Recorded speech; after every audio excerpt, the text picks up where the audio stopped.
오르막길 진입로를 경찰차 2대가 차단하고 있었다. 붉고 푸른 경광등 빛은 오리나무 숲에 피멍을 들이며 돌았다. 빛의 층위로 날벌레들이 날았다. 하늘은 아직 어두웠고 안개가 짙었고 나는 축축한 새벽 공기 속에서 떨기 시작했다. 아저씨는 휴대전화를 내 손에 쥐어주며 잘 간직하라고 속삭였다. 경관은 우리를 경찰차에 태웠다.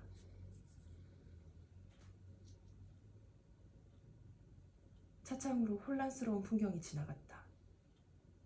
부서진 다리와 물에 잠긴 도로, 베어간 등거리, 뒤엉킨 소방차와 경찰차와 구급차, 검은 상공을 도는 헬리콥터. 세령댐 저지대라 불리던 마을, 우리 가족이 2주 동안 살았던 동네가 무적행으로 번져 있었다. 무슨 일이 일어났을까? 나는 묻지 못했다. 아저씨를 쳐다보지도 못했다. 무서운 이야기를 들을까봐 겁이 났다. 경찰차는 SC의 한 경찰서에서 멈췄다. 한 경관이 아저씨를 복도 끝으로 끌고 갔다. 다른 경관은 나를 반대편으로 데려갔다. 작은 방에 2 형사가 기다리고 있었다. 네가 겪은 일만 말하면 된다. 파란 셔츠를 입은 쪽이 말했다. 누구한테 들은 얘기나 네 상상이 아니라. 알아들었지? 알아들었다. 울면 안 된다는 것도 알아차렸다. 두려워해서도 안 될 일이었다. 지난밤 일을 침착하게 말해야 했다. 나와 아저씨가 풀려나려면, 아버지를 만나러 가려면, 어머니가 무사하다는 걸 확인하려면 그래야 한다고 판단했다. 그들은 잠자코 들었다. 네 얘기를 정리해보자. 널 호수로 끌고 간 사람은 아빠가 아니라 보안회사 직원이야. 파란 셔츠가 확인했다. 네, 라고 대답했다. 아저씨가 구하러 올 때까지 너는 호수에서 2주 전에 죽은 여자애와 숨바꼭질을 했고, 숨바꼭질이 아니에요. 무궁화 꽃이 피었습니다였어요. 2 형사는 입을 다물고 나를 봤다. 시선들은 말하고 있었다. 우린 네 말을 믿지 않는다. 얼마 후 파란 셔츠가 나를 경찰서 현관으로 데리고 갔다. 작은아버지가 주차장에서 기다리고 있다고 했다.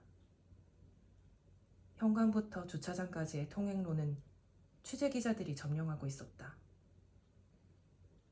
파란 셔츠는 내 팔꿈치를 쥐고 그들 속으로 들어갔다. 한 발짝 뗄 때마다 플래시가 터졌다. 고함이 터졌다.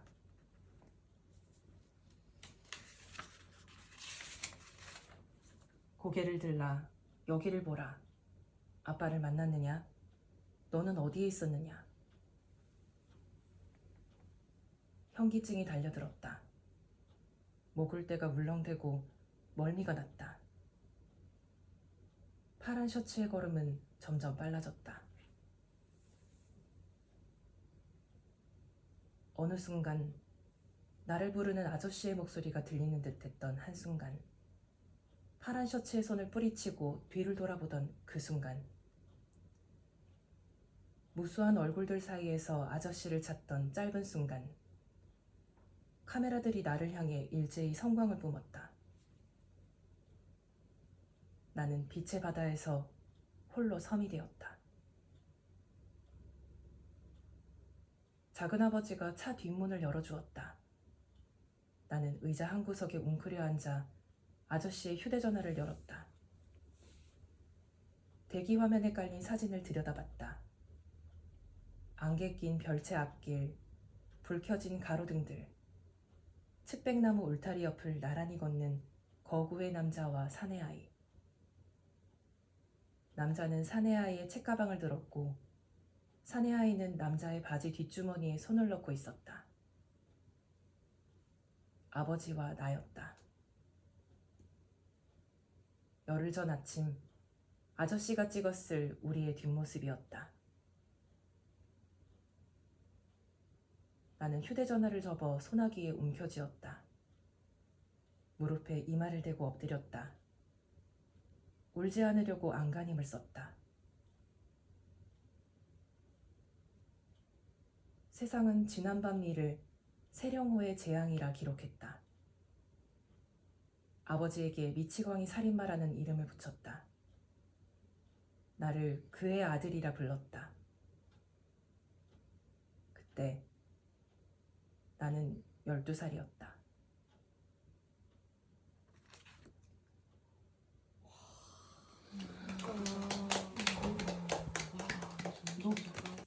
책이나 텍스트를 독자인 청자에게 전하는 일을 하죠. 전하는 도구는 바로 목소리입니다. 대부분의 청자는 텍스트 없이 귀로만 듣습니다. 따라서 북내레이터는 목소리로 책의 내용을 청자가 듣기 편하고 상상할 수 있게 전하는 전달자라 할 수 있습니다. 책 읽기 하면 학교 다닐 때 국어 시간이 생각납니다. 선생님은 출석부를 보고 학생들은 교과서를 펴니다. 선생님이 이름이나 번호를 부르면 학생은 일어나서 교과서를 읽습니다. 학생들은 교과서를 읽는 목소리를 따라가고 글자에 눈을 맞춥니다.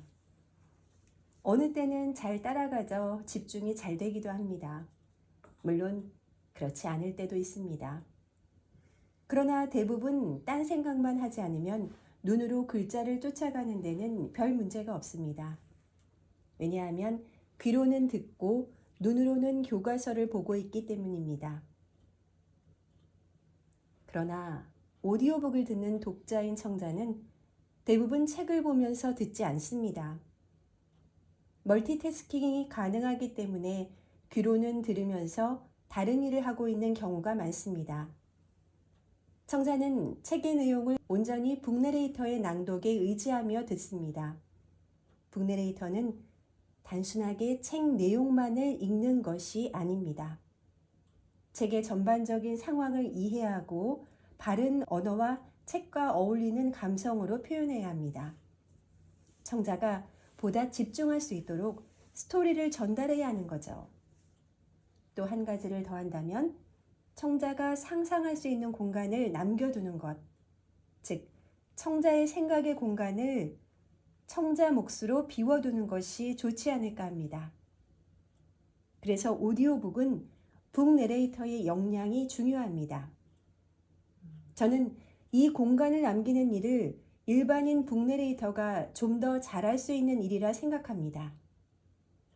왜 그럴까요? 공간의 아름다움은 다양한 요소들의 조화와 균형에서 찾을 수 있죠. 텅 비어 있거나 빈틈없이 꽉 찬 공간에서 아름다움을 찾기는 어렵습니다. 또 사람의 취향에 따라, 기능에 따라 다르게 느껴지기도 합니다. AI 내레이터의 낭독에는 호흡이 없습니다. 호흡은 생명입니다. AI 내레이터는 생각과 공감으로 낭독하지 않습니다. 시스템으로 하죠. 생각과 공감의 자리가 비어 있습니다. 감정이나 해석 없이 낭독하기에 청자는 스스로 상황을 그리고 해석도 청자의 몫입니다. 때때로 친절한 안내도 필요하지만 AI 내레이터는 그냥 지나치고 가버립니다. 저자의 생각과 마음을 조금 더 느끼면서 듣고 싶은데 그런 배려는 없습니다. 생각의 자리가 빈 AI 내레이터의 낭독에서 청자가 저자의 마음에 깊은 공감을 갖기는 어려울 거예요. 물론 지식과 정보를 전하는 책은 그런 낭독이 편하게 느껴질지도 모릅니다. 그러나 책은 매우 다양합니다. 오디오북은 듣는 독서입니다. 청자는 책을 들으며 생각합니다. 무한한 생각이라는 공간에 저자의 생각과 마음을 채워갑니다. 또 자신의 생각과 마음을 느낍니다. 때로는 저자의 생각과 청자의 생각이 조율되어 만나기도 합니다. 이렇게 독서는 생각이라는 공간을 조화롭고 아름답게 잘 어우러지도록 우리의 생각을 열어줍니다. 그렇다면 생각의 공간이 빈 AI의 낭독에 아름다움을 느낄 수 있을까요? 너무나도 정확한 발음, 풍부한 발성, 잘 훈련되고 좋은 목소리, 실감나는 연기, 팔색조 같은 감정으로 북 내레이터가 책을 장악하고 있다면 청자에게 완벽한 내레이터일까요? 청자의 생각과 마음을 빈틈없이 사로잡은 낭독만이 청자가 아름다운 낭독이란 느낄까요? 반드시 그렇지만은 않다고 생각합니다. 그럴 경우 책의 내용보다는 북 내레이터의 목소리에 집중되기 때문입니다. 북 내레이터는 책과 독자를 연결하는 가교 역할로 충분하다고 생각합니다. 물론 북 내레이터에게 책을 이해하고 해석하는 능력은 중요합니다. 그러나 청자가 생각할 공간은 청자의 몫으로 남겨두어야 합니다. 저자의 생각과 마음을 청자가 느낄 수 있도록 친절하게 안내하면 되는 것이죠. 청자가 자신의 생각이 아니라 북 내레이터의 완벽한 해석과 표현 그대로 생각의 공간을 채우는 것이 아름다울까요? 저는 저자와 북 내레이터, 청자가 삼각형 모양이 아닐까 생각해요. 아름다운 공간을 창조하는 것, 일반인 북 내레이터가 다른 방향에서 출발하지만 서로 연결이 되고 의지하여 공감이라는 아름다운 공간을 창조하는 것. 일반인 북 내레이터가 이 같은 일을 할 수 있는 가장 적합한 사람이라 생각합니다. 낭독 교육을 받은 일반인 북 내레이터가 저자와 청자의 공간의 거리를 아름답게 만들 수 있지 않을까요? 제 낭독 스승인 송정희 성우는 낭독이 깊어질수록 북 내레이터의 경험이 쌓일수록 생각을 많이 한다고 해요. 사실 낭독을 배우려고 왔는데 인생을 배운다고 저희끼리 이야기합니다. 낭독을 잘 하려는 훈련과 연습보다 책 내용에 집중하는 거죠. 본질에 집중하면 격까지는 모두 풀린다고 했습니다. 북 내레이터에게 있어 본질은 책의 내용입니다. 즉, 저자의 생각과 마음이죠. 생각은 의미와 가치에 대한 적극적인 의욕이라 할 수 있을 거예요. 책과 저자, 그리고 청자를 먼저 생각하는 공감 지수가 필요합니다. 그런 생각을 하면 책 앞에 겸손해질 수밖에 없습니다. 목소리는 영혼이기에 겸손한 목소리도 함께합니다. 여기까지 할까요? 이건 맞. 원앙이 박노해. 너는 작은 솔씨 하나지만 네 안에는 아름드리 금강송이 들어있다. 너는 작은 도토리알이지만 네 안에는 우람한 참나무가 들어있다. 너는 작은 보리 한 줌이지만 네 안에는 푸른 보리밭이 숨쉬고 있다. 너는 지금 모르지만 너는 이미 크다. 너는 지금 모르지만 너의 때가 오고 있다. 감사합니다. 다르게 적혀 있는 지난날. 기억과 추억은 가사에 정말 자주 등장하는 단어들이다. 그래서 쓸 때마다 더 고민하게 되는 친구들이다. 우선 둘 다 너무 자주 등장하는 탓에 어지간하면 피하려는 1차 시도를 한다. 예를 들면 시간, 날들, 장면 등이 기억이나 추억이라는 표현을 대신해 자주 활용되는 단어들이다.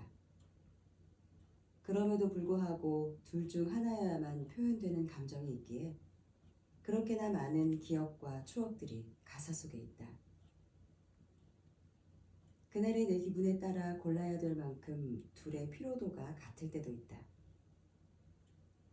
감정을 크게 툭 건드리고 지나가는 이야기를 쓸 때가 그렇다. 그러나 미시적으로 현미경으로 들여다보듯 세세한 감정선이 주가될 때는 작은 차이를 두고 저울질을 하게 된다. 이들은 모두 머리나 마음속에 저장된 시간을 뜻한다. 하지만 기억은 추억에 비해 감정이 덜 관여되어 있다. 좋은 기억과 나쁜 기억은 있지만 나쁜 추억은 아귀가 틀어져 있는 말이다. 따라서 추억은 좋은, 아름다운 같은 수식어를 생략하는 것도 가능하다. 즉, 이 말을 쓰려는 부분의 멜로디 글자 수에 따라 사용 여부가 결정되기도 한다. 기억은 틀릴 수가 있다.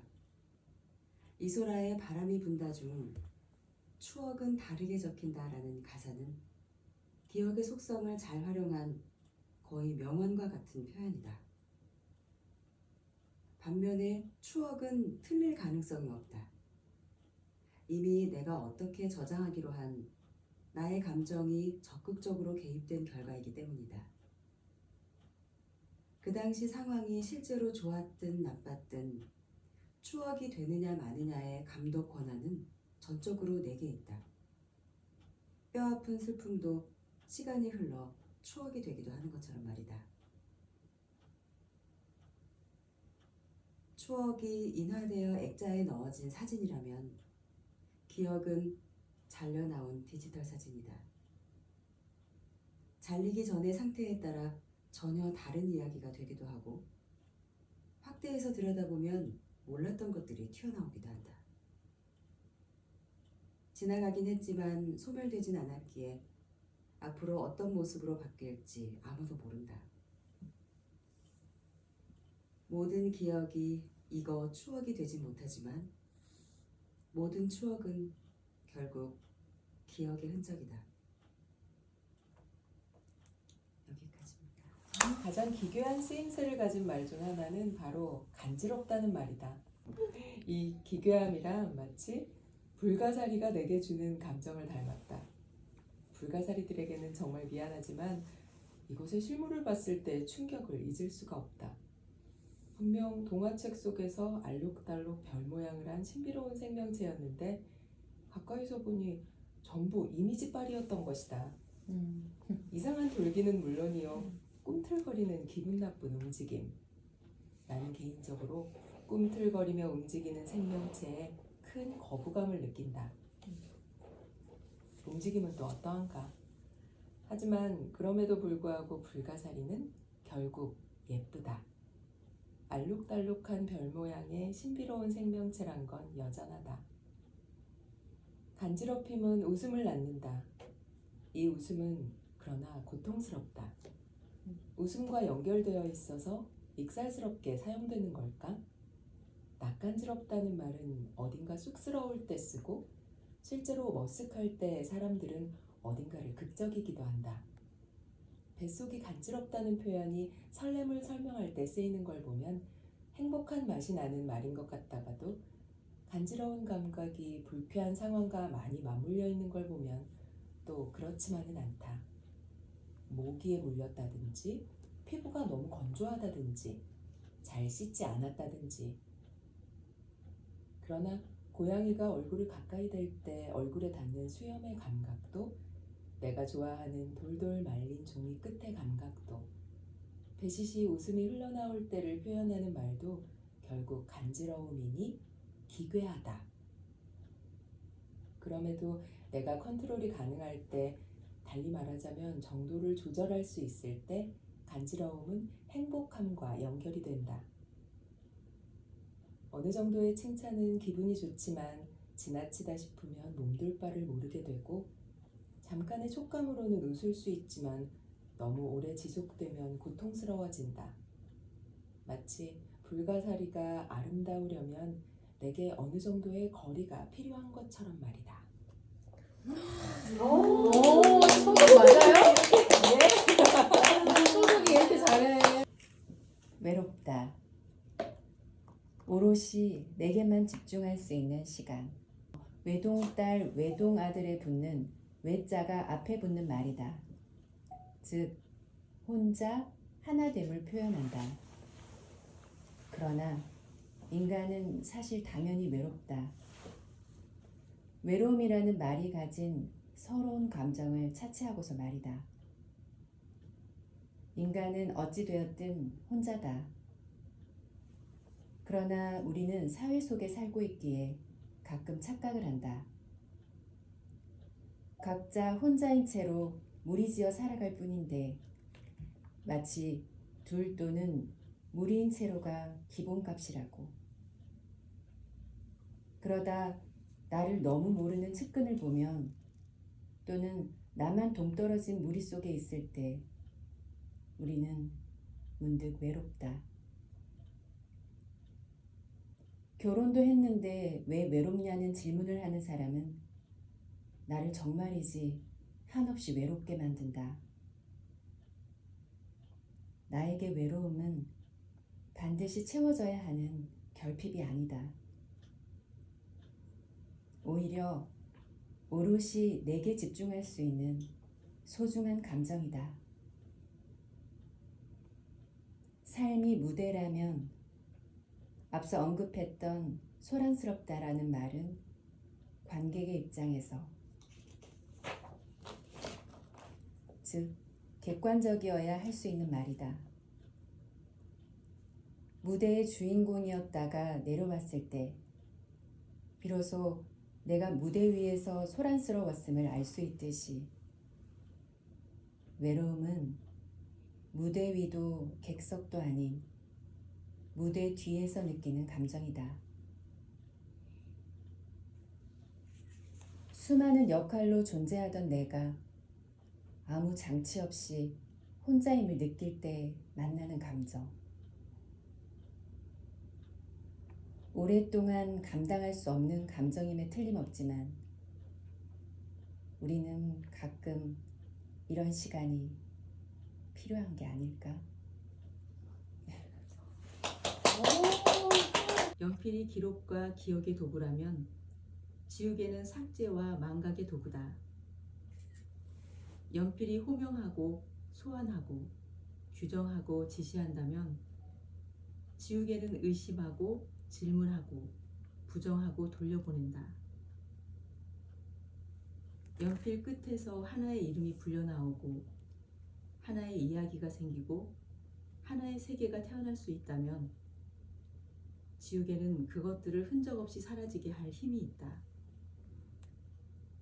지우개는 자신의 몸을 허물어 연필이 만들어 놓은 질서를 무질서한 먼지들의 세계로 데려다 놓는다. 연필이 그려놓은 윤곽선들은 산산이 부서져 가루가 되고 우리는 원점으로 돌아가 처음부터 다시 시작해야 한다. 그럼에도 그들은 경쟁자가 아니다. 왼손과 오른손이 서로 다른 두 방향에서 세계를 붙잡듯이 그것들은 서로의 힘을 빌려 대상의 윤곽을 포착하고 세계에 개입한다. 그렇게 연필과 지우개에 의해 주조되는 기록들은 세계에 흔적을 남기고 타인의 삶에 영향을 미친다. 그것들 사이에서 맴돌던 생각과 계획들은 더 이상 지우개로 지울 수 없는 현실이 된다. 그것이 누군가의 인생을 결정하기도 하고 진실을 가리는 기망과 폭력의 도구가 되기도 하고 나 자신을 겨누는 칼날이 되기도 한다. 내가 쓴 하나의 문장, 내가 종이 위에 무심히 그은 줄 하나가 언제든 나를 구속하고 파괴할 수 있다. 연필에 지우개가 붙어 있는 것은 쓰고 그리는 사람의 이런 운명에 대한 말없는 경고일 것이다. 끝.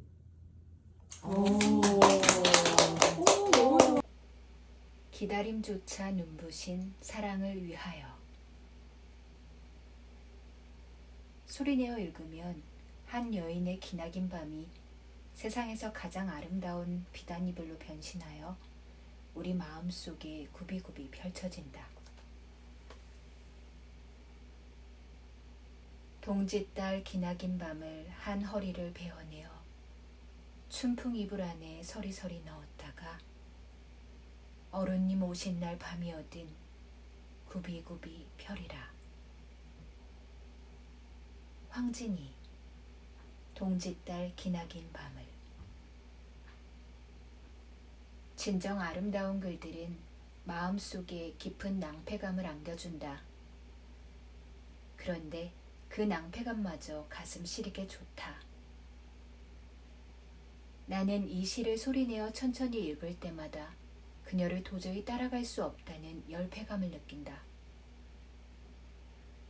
하지만 아름다운 낭패감이다. 황진이의 작품을 읽고 있으면 단 세 줄의 문장 안에 삼라만상이 고스란히 들어앉아 있는 듯한 너른 품을 느낀다. 그녀의 문장은 천수보살이 지닌 1000개의 손처럼 이 세상 수많은 아픈 자들의 넋을 어루만져준다. 이 시의 팽팽한 긴장감은 이미 아직 오지 않았다는 사실에 있다. 임은 아직 오지 않았고 영원히 오지 않을 수도 있는데 나는 하염없이 임을 기다리고 있다. 하지만 임이 없는 시간에조차 이 시의 주인공은 조금도 우울하거나 외로워 보이지 않는다. 기약 없는 기다림의 시간에도 그녀는 춘풍 이불에 자신의 보이지 않는 사연을 서리서리 구겨넣어 언젠가는 임 앞에서 무지개처럼 활짝 펼쳐질 이야기 보따리를 한아름 품어 안고 살포시 미소를 짓고 있다. 임이 없는 그 고통스러운 시간에도 내 기다림은 아름다울 수 있을까? 이미 오시지 않는 그 기나긴 시간 동안 나는 무너지지 않을 수 있을까? 굽이굽이 펼만한 밤의 옷자락이 내게 남아있을까? 기다림에 지치면 손톱이라도 잘근잘근 씹어 다 닳아지지 않을까? 나는 이 시를 읽으며 기다림조차 아름다운 사랑의 눈부신 가능성을 본다. 나는 이 시에서 기약 없는 기다림에 굴복하지 않는 영혼. 고통스러운 기다림 속에서도 눈부신 사랑의 완성을 이룩해낸 위대한 정신의 높이를 본다.